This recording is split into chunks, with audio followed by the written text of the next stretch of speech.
लगभग 12 लाख साल पहले काफ़ी होमो इरेक्टस खाने की तलाश में अफ्रीका छोड़कर बाहर जा चुके थे, पर अभी भी काफ़ी होमो इरेक्टस इसी अफ्रीका में सरवाइव कर रहे थे।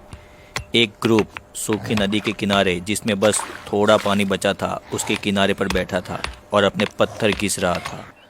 अब वो ज़्यादा परफेक्टली पत्थर को घिसते थे और ज़्यादा नुकीले बना देते थे। ग्रुप की मादा सूखी घास जमा कर रही थी ताकि औजार सुरक्षित रखे जाए। दो लोग खड़े हुए और आसपास ताजे पैरों के निशान देख रहे थे, क्योंकि किसी से किस दिशा में शिकार मिलेगा वो पता लगने वाला था। बच्चे बैठकर छोटे पत्थर घिस रहे थे और बड़ों की नकल कर रहे थे। हवा में गर्मी थी, पर सबका ध्यान काम पर था, क्योंकि बेहतर औजार मतलब ज़्यादा शिकार। ग्रुप से थोड़ी दूर एक बूढ़ा नर झाड़ियों के पास खड़ा था और ज़मीन देख रहा था। उसने धीरे धीरे हाथ से सबको इशारे किए और बाकी ग्रुप ने चुपचाप उसकी ओर ध्यान से देखा। कुछ छोटे हिरन नदी के किनारे पानी पी रहे थे। दो जवान हाथ में नुकीले पत्थर लिए धीरे धीरे आगे बढ़े। उन्होंने हिरन के झुंड को घेरना शुरू कर दिया। बच्चे चुपके से बड़े लोगों को देख रहे थे कि कैसे ये लोग शिकार कर रहे हैं।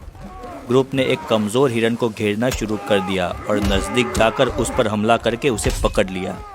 ये था उनका पहला आज का शिकार। सब ने उसे खाना शुरू कर दिया। औजार से उसकी खाल उतारी गई, जिसे वो अपनी बॉडी पर लपेट देते थे। औरतें हड्डियों से बोन मैरो निकालती और बच्चों को खिलाती।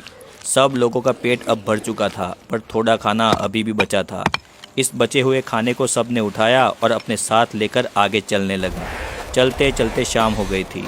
सब लोग एक गुफा के पास पहुंचे। तभी आसमान में एक बिजली चमकी और एक बड़ा सूखा पेड़ जलने लगा।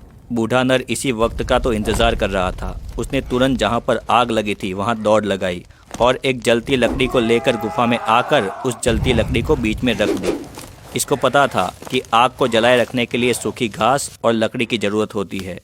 दो नर सूखी घास और लकड़ियाँ इकट्ठा करके लाए। अब धीरे धीरे उन्होंने आग में सूखी लकड़ियाँ डालना शुरू कर दिया और आग को जलाए रखा। ग्रुप ने अपना बचा कुचा मांस निकाला और उसे आग में थोड़ा भुना, फिर उसे खाया गया। भुना हुआ मांस काफ़ी टेस्टी होता है और सेहत के लिए भी अच्छा होता है। दो लोग जाग रहे थे और बाकी सब लोग सो गए। वो दो लोग पहरा देने के लिए और आग में लगातार लकड़ी डालने के लिए जाग रहे थे, क्योंकि आग कोई बार ही मिलती थी और उसे महीनों तक लकड़ियाँ डाल डाल के ये लोग जलाए रखते थे। अगर एक बार आग बुझ गई तो फिर वापस कोई बिजली गिरे और उससे कोई पेड़ जले, इसका इंतज़ार करना पड़ता था। अगली सुबह जैसे ही ग्रुप बाहर निकला, हवा में एक अजीब सी खामोशी फैली हुई थी। बूढ़ा नर हमेशा की तरह पेड़ों और ज़मीन के निशान पर कुछ देख रहा था, लेकिन इस बार उसे कुछ अलग महसूस हुआ। मिट्टी पर गहरे पंजे के निशान दिखे, किसी बड़े शिकारी के। उसने धीरे से सबको इशारा किया, जिसे देखकर पूरा ग्रुप सावधान हो गया। बच्चे तुरंत मादाओं के पीछे छिप गए। दो जवान आग के पास गए और आग में जलती हुई लकड़ी थी वो उठा के ले आए। अचानक झाड़ियों के पीछे से सूखी पत्तियों की तेज़ आवाज़ आई और उसके अगले ही पल एक बड़ा सैबर टूथ कैट वहां से बाहर निकल आया। बूढ़े नर ने इशारा किया और जवान लोग तुरंत फैल गए ताकि शिकारी किसी एक डायरेक्शन पर फोकस ना कर सके। कुछ जवानों ने जलती लकड़ियाँ को आगे लहराया और कुछ लोगों ने नुकीले पत्थर उठा लिए। जैसे ही शिकारी आगे आया, वैसे ही जलती लकड़ी उसके मुंह पर मारी गई, जिसके कारण वो भाग गया। अभी शिकारी भागा ही था कि मादा के पीछे छिपे बच्चे के पास एक बड़ा अजगर आ चुका था और उसने उस बच्चे के पैर को जकड़ लिया था। तुरंत सबने उस अजगर को पकड़ लिया और उस बच्चे को छुड़ाया, फिर उसे नुकीले पत्थरों से मार गिराया। अब ये लोग किसी भी बड़े शिकारी से डरते नहीं थे। मैदान जैसे उनका ही है, वैसे राजा की तरह ये लोग रहने लगे थे। दिन बीतते गए और शिकार बहुत दूर दूर चले गए। इसीलिए ग्रुप ने शिकार के पीछे पीछे आगे बढ़ने का फैसला किया। सबने अपना अपना सामान उठाया और आगे बढ़े। उनके पीछे बूढ़े नर ने जलती हुई लकड़ी उठाई और आगे बढ़ा। थोड़े दूर जाते ही आग पूरी तरह से बुझ गई। ग्रुप थोड़ा दुखी हुआ, पर आगे बढ़ता रहा। कहीं कहीं ये लोग बैठ जाते और शिकार कैसे करना है इसका प्लानिंग करते थे, और अब वो ज़्यादातर मांस पर निर्भर थे, जिसके कारण उनके दिमाग का आकार बढ़ने लगा था।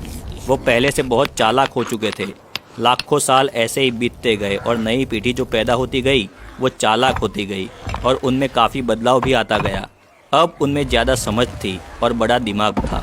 लगभग 6 से 7 लाख साल पहले इनमें से एक नया रूप उभर के आया। ये थे होमो हाइडेलबर्गेंसिस। इनका चेहरा काफ़ी बदल गया था। इनका फ्रंट फॉरहेड अब ज़्यादा ऊंचा और ब्रॉड हो चुका था। जो उनके दिमाग के लिए जगह देता था। बड़ा दिमाग मतलब ज़्यादा समझ और ज़्यादा सोचने की शक्ति। चेहरे की हड्डी मजबूत थी, लेकिन उनकी पॉपुलेशन अफ्रीका में बढ़ रही थी और शिकार कम हो चुके थे। इसी वजह से कुछ लोग अफ्रीका के बाहर निकले और यूरोप की ओर चल दिए। ये लोग आगे चलकर निएंडरथाल बनने वाले थे। ऐसे ही धीरे धीरे परिवर्तन होता रहा और हज़ारों साल बीतते गए। अब इनके औजार भी काफ़ी तेज़ बनने लगे थे। वो लोग लकड़ी के एंड पर तेज़ पत्थर को लगा देते और यहाँ से भाला बनाने की शुरुआत हुई। आज से लगभग 4 लाख साल पहले ग्रुप एक गुफा में बैठा था। दिमाग पहले से बहुत तेज़ हो चुका था। एक बूढ़े नर ने सोचा कि बिजली होने पर सूखे पेड़ जल जाते हैं और ऐसी ही चिंगारी औजार बनाते वक्त 2 पत्थर टकराने से होती है। उस बूढ़े नर ने सूखी घास को लेकर बीच में रखा और उसके ऊपर 2 पत्थर टकराए। चिंगारी उठी। 2-3 बार ट्राई करने के बाद सूखी घास ने आग पकड़ ली। सब लोग इस आग को देखकर खुश हुए, क्योंकि इतिहास में पहली बार इंसान ने आग जलाई थी।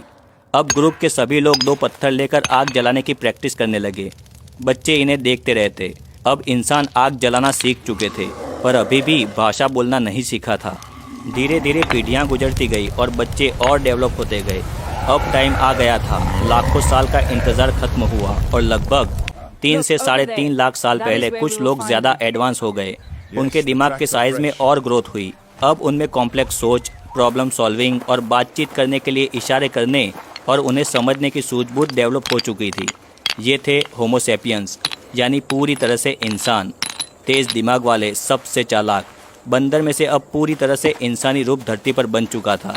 अब ये बोलना शुरू करने वाले थे।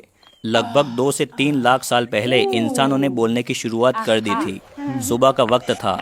गुफा के बाहर छोटे बच्चे और कुछ जवान लोग एक दूसरे के साथ इशारों के साथ साथ अजीब आवाज़ों से बात कर रहे थे। एक बच्चा दिखा था कि कैसे छोटे पत्थर से टूल बनाए जाते हैं और एक जवान अपनी आवाज़ में ध्यान से घिसो जैसा कोई अलग टोन निकालता था। ये सिर्फ शब्द नहीं थे, बल्कि एक प्रोटो लैंग्वेज का शुरुआती रूप था। जैसे जैसे दिन गुजरते रहे, इंसानों ने इस आवाज़ को और साफ साफ बोलना शुरू कर दिया। एक दिन जवान ने एक शिकार देखा तो उसने कोई अलग ही आवाज़ निकालकर सबको बताया कि शिकार यहाँ पर मौजूद है। इससे पहले ये लोग सिर्फ चीखते और गुर्राते थे, पर अभी इंसानों ने टूटा फूटा सही पर बोलना स्टार्ट कर दिया था, जिसकी वजह से शिकार और भी आसान हो गया। वो टीम वर्क और प्लानिंग में मास्टर बन चुके थे। भाषा के विकास के साथ साथ होमो सैपियंस में अब सिर्फ जिंदा रहने से ज़्यादा सोचने की कैपेसिटी आ चुकी थी। लगभग 1 लाख साल पहले 3 लोग शिकार लेके अपने कैंप के पास पहुँचे। मादा ने 2 पत्थर घिसकर आग लगाई और मांस को आग पर भूना। सबको एक एक टुकड़ा खाने के लिए दिया। तभी एक बूढ़ा इंसान जिसकी उम्र ज़्यादा हो गई थी, वो गिर गया और उसकी मौत हो गई।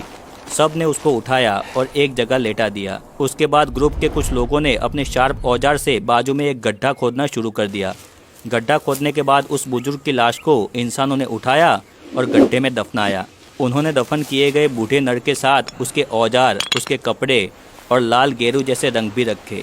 इस तरह से इंसानों ने दफनाना स्टार्ट कर दिया। इससे पहले अगर कोई मौत हो जाए तो ये लोग उसे वहीं छोड़कर आगे बढ़ जाते थे। धीरे धीरे कुछ नया नया करते करते हज़ारों साल बीतते गए और मुंह से बोला हुआ साउंड अब शब्द बन चुका था। शायद 60 से 70 हजार साल पहले तक होमो सैपियंस यानी इंसानों ने पूरी तरह से बोलना स्टार्ट कर दिया था। ये थी बंदर से इंसान बनने की पूरी इवोल्यूशन की कहानी। वीडियो अच्छा लगा हो तो वीडियो को लाइक करना, चैनल को सब्सक्राइब करना। Thank you.